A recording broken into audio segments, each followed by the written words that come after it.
Have you ever been on a motorcycle trip where you packed a ton of clothes but ended up using far less than you expected? It's a rite of passage and we have all been there.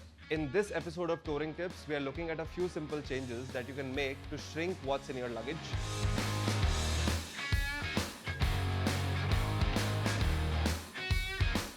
Reducing the bulkiness of your luggage is not just about carrying less, but also choices of what you use too. Instead of loading up with 8 to 10 t-shirts, you can easily survive many weeks on the road with just 2 sets of base layers and 2 or 3 t-shirts for end of day use. Base layers are light and packed down much smaller than regular tees. They are moisture wicking and more comfortable to wear under your riding gear, and most importantly, easy to wash and quick to dry when they need a refresh. Similarly, light trekking pants or shorts are lighter and far more compact to carry when compared to denims or other options.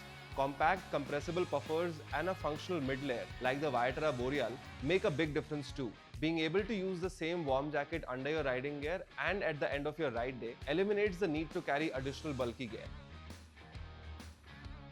It is essential to have additional footwear to use when you get out of your riding boots.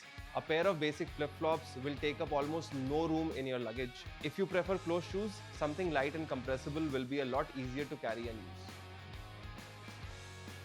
Another simple way to skim bulk and weight is by shrinking your grooming and care kit. Instead of big bottles, you can decant soap, shampoo and whatever else you need into smaller travel-friendly sized bottles. Yes, sachets can be convenient too, but travel-sized containers are better from a sustainability perspective.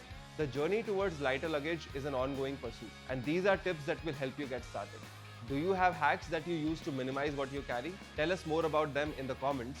Thanks for watching.